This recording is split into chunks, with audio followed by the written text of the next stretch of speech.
जीवन की पुस्तक के विषय में। जीवन की पुस्तक की 10 रहस्यमयी बातें जो हर मनुष्य को जाननी चाहिए।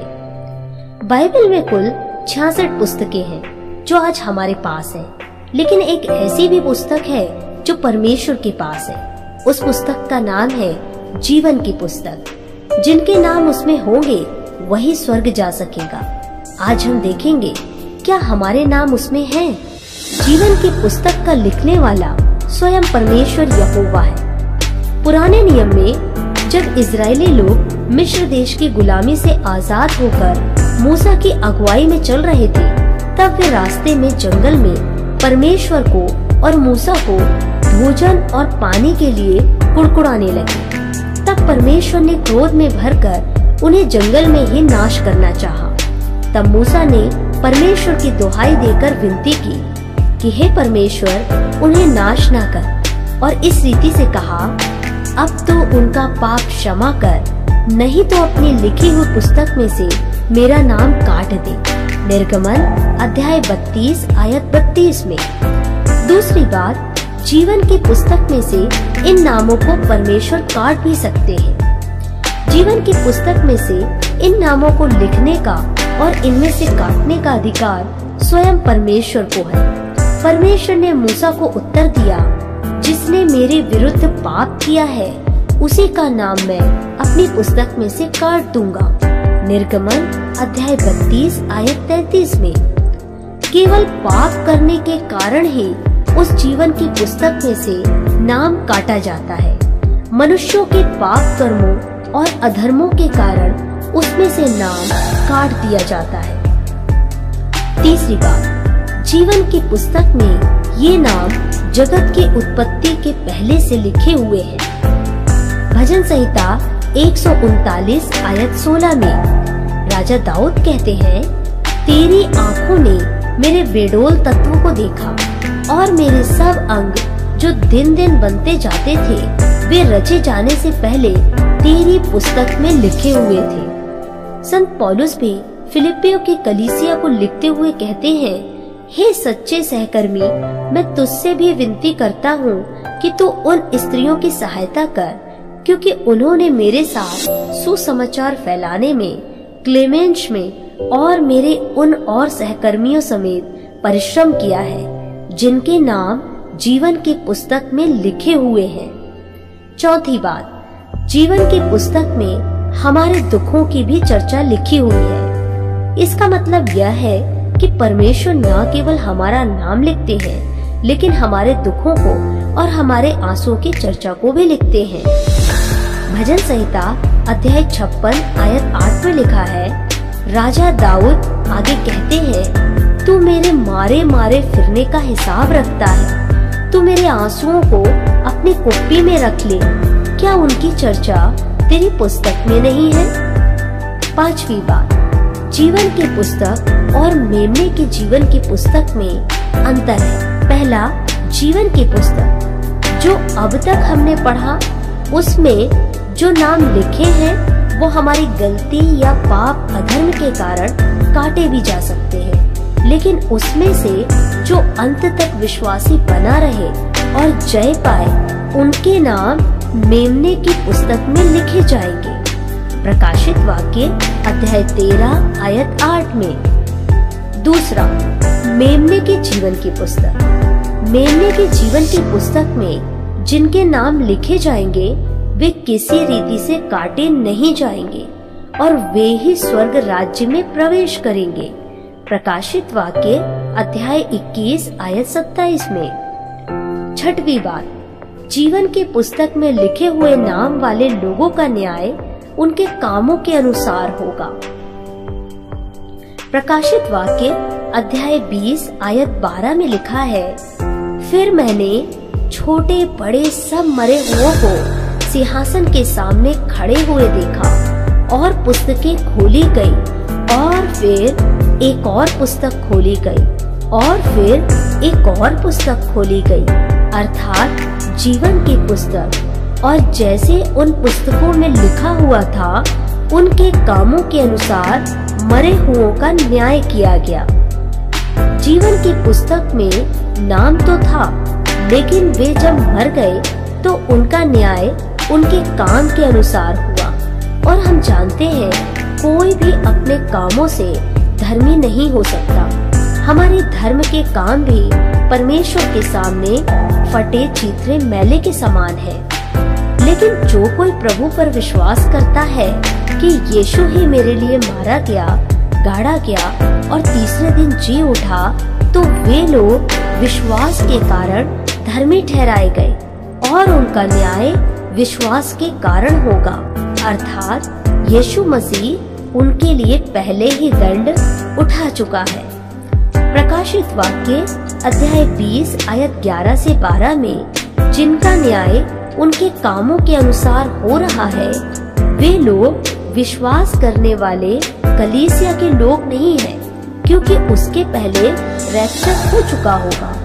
हम प्रभु यीशु के साथ स्वर्ग में प्रवेश कर चुके होंगे।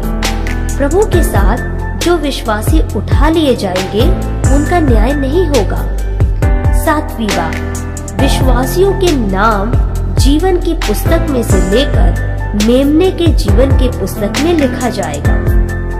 प्रकाशित वाक्य अध्याय 13 आयत 8 में लिखा है, पृथ्वी के वे सब रहने वाले जिनके नाम उस मेमने के जीवन की पुस्तक में लिखे नहीं गए, जो जगत की उत्पत्ति के समय से घात हुआ है, उस पशु की पूजा करेंगे। जब एक एक व्यक्ति परमेश्वर की आज्ञा के अनुसार उसके पुत्र पर विश्वास करता है, तब उसका नाम उस जीवन की पुस्तक से लेकर मेमने के जीवन की पुस्तक में लिख दिया जाता है। यूहन्ना रचित सुसमाचार में लिखा है, परमेश्वर ने जगत से ऐसा प्रेम किया कि उसने अपना इकलौता पुत्र दे दिया, ताकि जो कोई उस पर विश्वास करे वह नाश न हो परंतु अनंत जीवन पाए। यूहन्ना अध्याय 3 आयत 16 में हमारे विश्वास के कारण ही हम उस दंड से मुक्त हो जाते हैं। अतः हमारे नाम जीवन की पुस्तक से मेमने की पुस्तक में आना बहुत ही ज्यादा आवश्यक है। 8वीं बात, जीवन की पुस्तक में भी दुनिया के सभी लोगों के नाम नहीं है। प्रकाशित वाक्य अध्याय 17 आयत 8 में लिखा है, और पृथ्वी के रहने वाले जिनके नाम जगत की उत्पत्ति के समय से जीवन की पुस्तक में लिखे नहीं गए, इस पशु की यह दशा देखकर कि पहले था और अब नहीं और फिर आ जाएगा, अचंभा करेंगे। परमेश्वर अपने अनंत ज्ञान में जानते हैं कि कुछ लोग अंत तक भी प्रभु यीशु पर विश्वास नहीं करेंगे, इसीलिए उनके नाम जीवन की पुस्तक में लिखे ही नहीं गए। वे नाश होने के लिए ही बनाए गए हैं। लेकिन जिनके नाम लिखे गए हैं उन्हें भी निश्चिंत नहीं रहना है, वरन अपने विश्वास को थामे रहकर उस विश्वास के अनुसार कामों को करके अपने उद्धार का यत्न करते रहना है। प्रकाशित वाक्य अध्याय 3 आयत 5 में लिखा है, जो जय पाए उसे इसी प्रकार श्वेत वस्त्र पहनाया जाएगा, और मैं उसका नाम जीवन की पुस्तक में से किसी रीति से न काटूंगा, पर उसका नाम अपने पिता और उसके स्वर्गदूतों के सामने मान लूंगा। 9वीं बात, केवल चुने हुओं का नाम मेमने की जीवन की पुस्तक में लिखा जाएगा। प्रकाशित वाक्य अध्याय 21 आयत 27 में, और उसमें कोई अपवित्र वस्तु या घृणित काम करने वाला या झूठ का गढ़ने वाला या किसी रीति से प्रवेश ना करेगा, पर केवल वे लोग जिनके नाम मेमने के जीवन की पुस्तक में लिखे हैं। पहला पत्रस अध्याय 1 आयत 2 में लिखा है, परमेश्वर पिता के भविष्य ज्ञान के अनुसार आत्मा के पवित्र करने के द्वारा आज्ञा मानने और यीशु मसीह के लहू के छिड़के जाने के लिए चुने गए हैं, क्योंकि जिन्हें उसने पहले से जान लिया है उन्हें पहले से ठहराया भी है कि उसके पुत्र के स्वरूप में हो, ताकि वह बहुत भाइयों में पहिलौठा ठहरे। फिर जिन्हें उसने पहले से ठहराया उन्हें बुलाया भी, और जिन्हें बुलाया उन्हें धर्मी भी ठहराया है। जिन्हें धर्मी ठहराया उन्हें महिमा भी दी है। रोमियो अध्याय 8 आयत 29 से 30 में। हम सभी पापी दशा में थे, मृतक अवस्था में थे। हमें जिलाया जाना आवश्यक है, जिसे नया जन्म कहते हैं, और यह यीशु मसीह में ही संभव है। तुम पहले इस संसार के रीति पर और आकाश के अधिकार के हाकिम अर्थात उस आत्मा के अनुसार चलते थे जो अब भी आज्ञा न मानने वालों में कार्य करता है। इनमें से हम भी सब के सब पहले अपने शरीर की लालसाओं में दिन बिताते थे और शरीर और मन की मनसाएं पूरी करते थे, और लोगों के समान स्वभाव ही से क्रोध की संतान थे।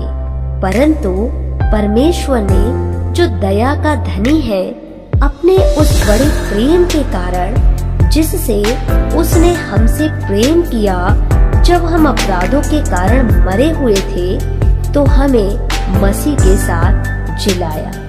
अनुग्रह ही से तुम्हारा उद्धार हुआ है। इफिसियों अध्याय 2 आयत 1 से 5 में। उसने तुम्हें भी जो मुर्दा थे जिलाया। 10वीं बात, जीवन की पुस्तक में और मेमने के जीवन की पुस्तक में क्या हमारा नाम है? पूरा लेख पढ़ने के बाद हमें पूर्ण आश्वासन हो जाना चाहिए कि जो कोई प्रभु यीशु पर विश्वास करेगा उसी का उद्धार होगा, जैसा कि मरकुस अध्याय 16 आयत 16 में लिखा है। यदि आप एक विश्वासी हैं और अपने विश्वास के अनुसार कार्य करते हुए अपने उद्धार के प्रति कार्य कर रहे हैं, तब तो आपका नाम मेमने के जीवन की पुस्तक में अवश्य लिखा जाएगा, क्योंकि लिखा है रोमियो अध्याय 8 आयत 1 में, अतः अब जो मसीह यीशु में है उन पर दंड की आज्ञा नहीं, क्योंकि वे शरीर के अनुसार नहीं बल्कि आत्मा के अनुसार चलते हैं। प्रभु आपको आशीष